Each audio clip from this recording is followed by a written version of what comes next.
બાપા સીતારામ ખેડૂત મિત્રો, સ્વાગત છે. તો આજના સમાચારની અંદર આપણે વાત કરવાની છે કે ગાંધીનગર ખાતે જે ખેડૂતોએ ટ્રેક્ટર રેલી કાઢી છે તેના વિશે.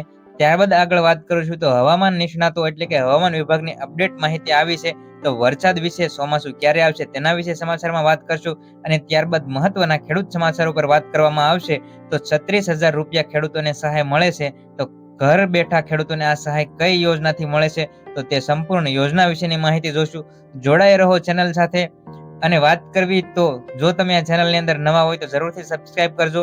અપડેટ માહિતી તેમજ ખેડૂતો વિશેની તમામ માહિતી આ ચેનલની અંદર આપણે રજૂ કરતા હોઈએ છીએ. તો ચાલો શરૂઆત કરીએ મહત્વના આજના સમાચારની. ત્યારબાદ સમાચારમાં આગળ વાત કરીએ તો ટ્રેક્ટર રેલી કાઢી હતી ગાંધીનગર ખાતે. તો તમામ ખેડૂત મિત્રો અને કેટલી જગ્યાએ ડિટેન કરવામાં આવ્યા, કેટલા જગ્યાને જેલમાં પૂરવામાં આવ્યા, તો તમામ માહિતી આપણે જોવાના છે. વિગતવાર માહિતી જોશું અને ખેડૂતોની માંગણી કઈ છે તો તે વિશે તમામ આપણે ચર્ચા કરશું. તો પાવર ગ્રીડ જમીન માપણીના વિરોધના મુદ્દો લઈ ખેડૂતો મેદાને ઉતરી ગયા હતા. અને આજે વાત કરવામાં આવે તો 1100 થી વધુ ટ્રેક્ટરો સાથે ખેડૂતોની અધિકાર યાત્રાનું આયોજન કરવામાં આવ્યું હતું અને ગાંધીનગર એક સાવણીમાં ફેરવાઈ ગયું હતું.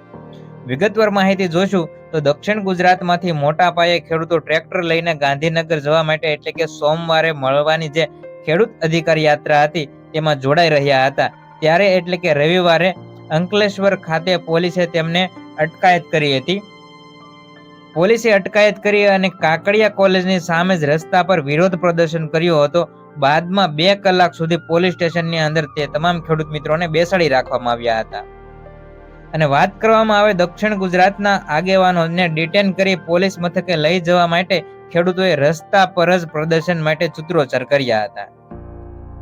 વાત કરવામાં આવે ગુજરાતના ખેડૂતોને પાવર ગ્રીડ જે લાઈન છે તેમને વળતર મુદ્દે રહેલા અન્યાય એના માટે ખેડૂતોએ પાક સંબંધી અને પશુપાલકોના ભાવ વધારો તેમજ જમીન માપણી, નકલી બિયારણ, ખાતર વધારાના જે ભાવ વધારો છે તેમજ ખેડૂતોની કમર તૂટી રહી છે, આ બધા પ્રશ્નોને લઈને સોમવારે ગાંધીનગર ખાતે ખેડૂતોએ અધિકાર યાત્રાનું આયોજન કર્યું હતું. જેમાં ભાગ લેવા રવિવારે દક્ષિણ ગુજરાતમાંથી મોટી સંખ્યામાં ખેડૂતો ટ્રેક્ટર લઈને નીકળ્યા હતા અને ખેડૂતો નડિયાદમાંથી ગાંધીનગર જવા પણ રવાના થયા છે. ખેડૂતોના અગ્રણી જયેશ પટેલ તેમજ પરિમલ પટેલ, રમેશ પટેલ સહિતના ખેડૂતોએ રસ્તાની અંદર જ અંકલેશ્વર આવતા પોલીસે અટકાયત કરી હતી. ત્યારબાદ આગળ વાત કરવામાં આવે તો જે બાકીના ખેડૂતોએ અંકલેશ્વરમાં કાકડિયા કોલેજ સામે જ વિરોધ પ્રદર્શન કરી ભારે સૂત્રોચ્ચાર કર્યા હતા.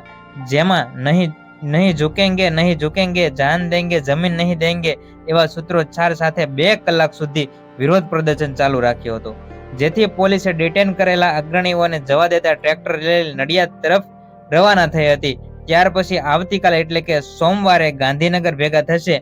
આવતીકાલ સોમવારે સુરત સહિત દક્ષિણ ગુજરાતમાંથી 200 જેટલા મોટરકારોનો કાફલા સાથે રેલીમાં ભાગ લેવા જશે અને ખેડૂતોએ આ પોતાના હક અધિકારોની લડતને મોટી સંખ્યામાં અગ્રણીઓ સાથે જોડાવાનું એલાન પણ કર્યું છે. ત્યારબાદ વાત કરવામાં આવે તો આપણે ઘણા ન્યૂઝ અહેવાલમાં જોતા હોઈએ છીએ કે ચોમાસું આજકાલે નબળું છે. તો વિગતવાર માહિતી જોઈશું. હવામાન નિષ્ણાતોની જે અપડેટ માહિતી આવી છે તે વિશે આપણે ફટાફટ એક નજર કરી લઈએ. તો ગુજરાતની અંદર 20 જૂનની આસપાસ એટલે કે 20 જૂન સુધીની અંદર ચોમાસાની આગમનની સંભાવના નહીવત છે. ગુજરાતની અંદર વાત કરવામાં આવે તો હજુ આગામી 20 જૂન સુધી નૈઋત્યના જે ચોમાસાના આગમનની શક્યતા નહીવત છે. દક્ષિણ પશ્ચિમ ચોમાસું મહારાષ્ટ્રના કેટલાક ભાગોની અંદર આગળ વધતું છતાં ગુજરાત તરફ તેની ગતિ હાલ ધીમી છે.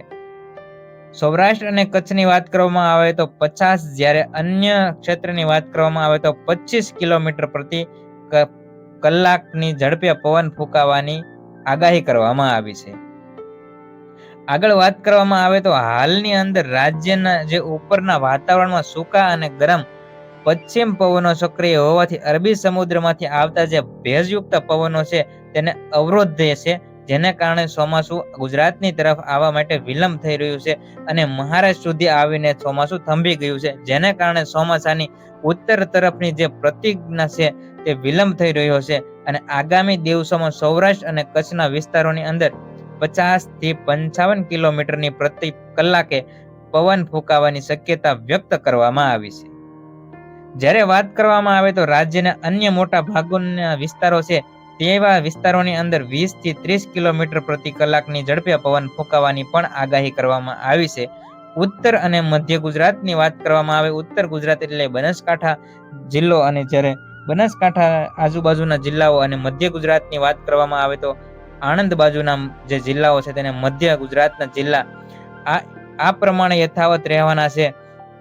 અમદાવાદ, ગાંધીનગર, મહેસાણા, પાટણ, બનાસકાંઠા, સાબરકાંઠા, અરવલ્લી, ખેડા, આણંદ, પંચમહાલ અને દાહોદ સહિતના જે વિસ્તારો છે તેની અંદર મહત્તમ તાપમાન એટલે કે 40 થી 42 ડિગ્રી સેલ્સિયસ વચ્ચે રહેવાની શક્યતા છે.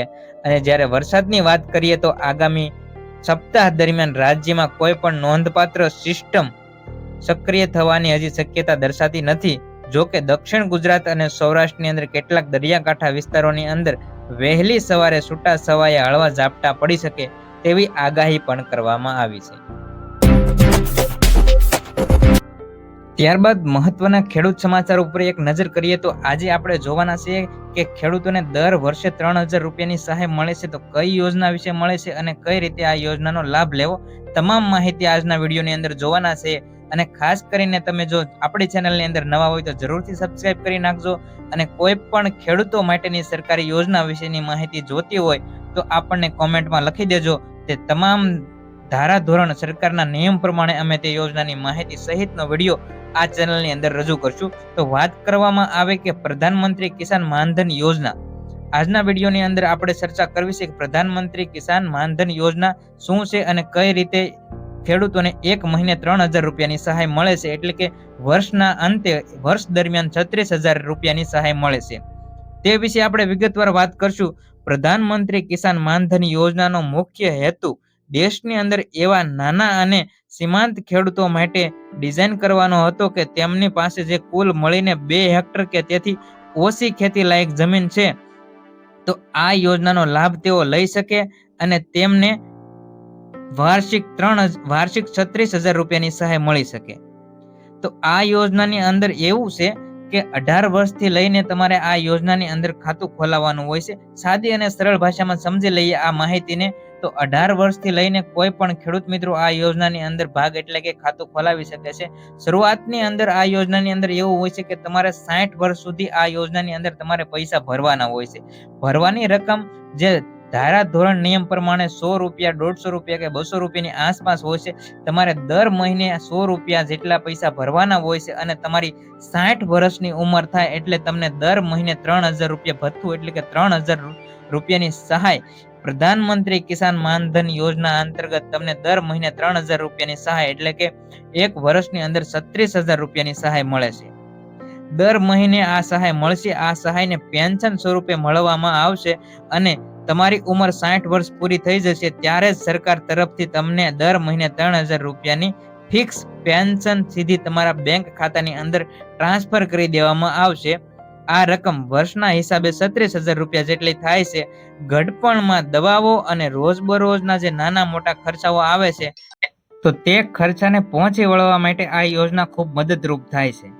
અને વાત કરવામાં આવે કે જો આ યોજનાની અંદર જે ખેડૂતનું ખાતું ખોલાવેલું હોય અને તેવા ખેડૂતનું કોઈ પણ જો ચાલુ યોજનાએ મૃત્યુ થાય તો આ યોજનાનો કઈ રીતે લાભ મળે. તો જે યોજનાની અંદર ખેડૂતોનું ખાતું હોય અને તે ખેડૂતનું મૃત્યુ થાય તો તેમના જે ફેમિલી મેમ્બર હોય એટલે કે ઘરનો કોઈ સભ્ય હોય તેને 1500 રૂપિયાની સહાય એટલે કે અડધી સહાય તેમને મળવા પાત્ર છે.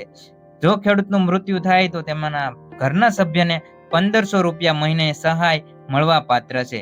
તો ખાસ કરીને ખેડૂત મિત્રો જો ચેનલની અંદર નવા હોય તો સબસ્ક્રાઇબ કરજો અને સરકારની કોઈ પણ યોજના વિશેની માહિતી જાણવા માંગતા હોય તો હજુ એકવાર કહું છું, કોમેન્ટ કરી દેજો.